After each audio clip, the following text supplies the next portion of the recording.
Hello everyone, I'm Never Not. Welcome to my channel. Today we're answering the question of, should you buy stuff that's made with AI art?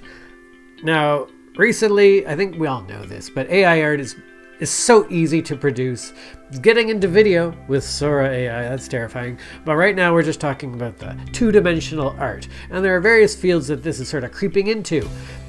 More particularly for me, I'm starting to see it in the products that I would be looking to purchase. I'm now having to give a second look to see if, is the art here, is it AI art? And there's a reason for that.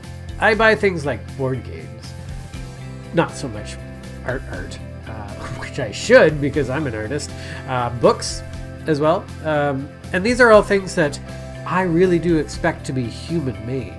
Now, I'm not being anti-robot for the future sentient robots, but for the present day, I'm going to go with their machines, and I don't appreciate having my artwork automated. I would not buy anything that was produced with AI if it's the art aspect of it. And why is that? And are there other aspects that I would be interested in? Someone online raised the point that AI is being used effectively in the programming space, and I'm a programmer too, and I see the value in that. That is a case where I'm totally cool with it. That is a great use for it. And please use it more, because it does produce faster results. You can get to the problem quicker and saves you a whole lot of time. You as the programmer still have to make sure that what it's producing is solid and good, but you can often just vet it and move on. Why is that okay? I'm okay with that, 100% okay with that, but I'm not okay at all with any touch of AI in art.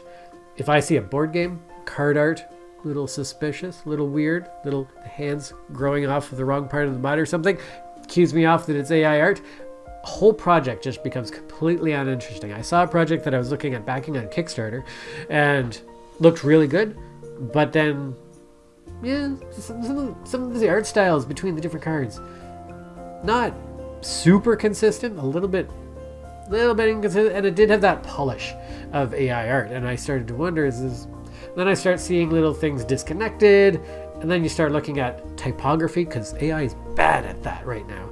Yeah, and words that are not making sense, a clock that didn't have the right numbers going all the way around, and they really just unclicked into place, out of place. They clicked out of place.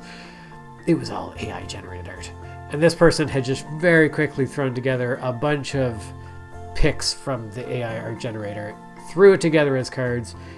I don't even know if the game was any good to play. Oftentimes when I'm backing a board game and Kickstarter, I'm really in it for the bits, the quality, the manufacturing of the components. The artwork is a huge 80% of the thing that I'm looking to acquire. And sometimes I don't even care if the game is good. I just want the human effort that went into it, the love that went into it, in my possession. I want to own that. And if it's fun to play later, fantastic. I've bought books also where I just wanted the art. I didn't care about whether the story was interesting or whatever. I just really like that. I like collecting the Dixit game cards because they're just good art. And I haven't played most of them. No, they're all the same, they're just art. But it's critical that stuff like that is manufactured by a human as much as possible. I don't really even want them to have AI generated the art and then gone over it to clean it up. No, do the whole thing yourself, because that's critical.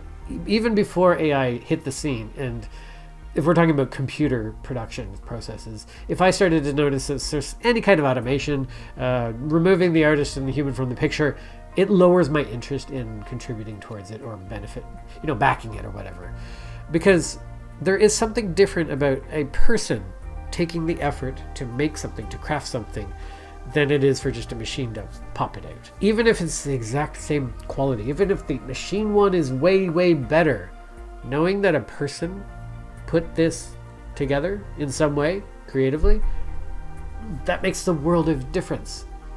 And I don't want to spend my money and my time with things that don't have any soul. That is really critical. If it's something else that is just productivity improving, if there was AI that could run the power systems better or grow crops better or something like that, yeah, sure, do that. That's sort of like infrastructure. And I don't care how infrastructure works, but I do care about the human element in the creative endeavors, that field. So writing, 100% affects writing, art, movies.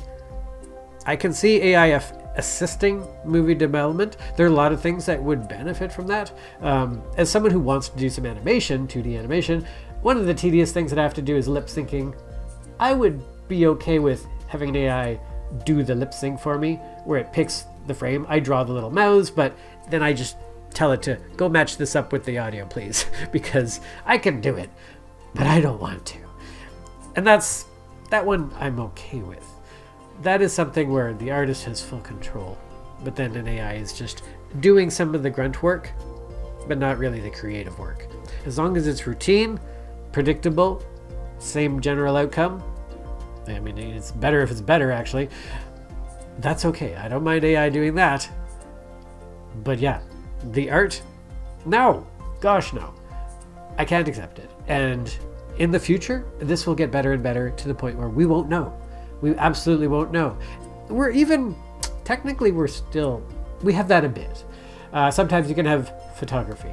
You can have Photoshop stuff that isn't the real deal. And if I were in that scenario where I was being sold, like, these are photos of, dogs put into creative scenes, and oh wow, I'll buy a calendar of that. Maybe an art book, let's say.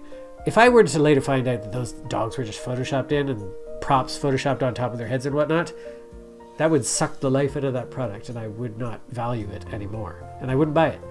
I'd get rid of it if I owned it. If I had found out that it was just thrown together as a collage. That is still creative. Still work put into it. But I need to know that what I'm buying is genuine. So even if AI gets to the point where it's completely impossible to tell the difference between art-created work, human-created artwork, and not, if I find out that AI was behind it, I will just completely lose all interest in it. And that's just the way it is. It's until the point is reached where computers can be considered sentient, living beings on their own, then I'll be willing to consider it. I'm actually quite interested to see what the imagination of a true AI would be. So I'm okay with buying living sentient computers artwork whenever that comes around. And you might raise the point that, there's the theft aspect, the unethical, like, this art was stolen. These AIs were built off of this legacy of ripping everybody off. And actually, I don't care about that. I mean, I do, but I don't care about that as far as whether or not I value the piece of artwork. Because, whatever.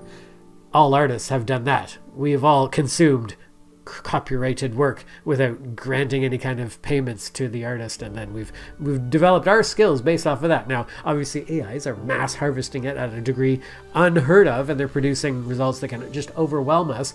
So that's definitely not fair, and that's terrifying. But as far as whether or not I like a piece or not, doesn't matter how it was generated. It's just the fact that it was not human generated is my concern. And in the future, AIs, whether or not they're based off of these stolen assets or they're going to be just modeled after the real world, I think they will actually do much better if they just hook an AI up to a camera and have a microphone and just let it listen and look at the world itself, just like any other living being. Get your data that way. Probably the better approach, because you're guaranteed not to be poisoning yourself with other AI inputs. The internet is now saturated with AI generated garbage. I was looking through Google Images and a lot of them were AI generated, which is very disappointing, because if I'm trying to find reference work, it's going to mess me up if I'm looking at not real stuff. That's the whole point of pulling up a reference. So AI is going to start suffering that. If they keep harvesting the whole web, they're just going to doom themselves, because they're consuming their own tail. They're an Ouroboros, and they're just out for the count. They're going to have to find other ways to get real data, which is why they're making all these deals with places that produce a lot of human-entered content, like Reddit and whatnot. So we'll see how that goes. But yeah, I think we're going to see a lot of robots with cameras and mics that are running around doing their learning in the future. Probably not too far away, too. So whenever we get to the sentient AIs, I look forward to consuming your stuff, reading your books. But for now, not so much. Artists, human artists, please keep it human. And don't get mixed up with any of the AI stuff. It's coming. There's no stopping it. But I do still want, and I have always wanted, human-crafted products.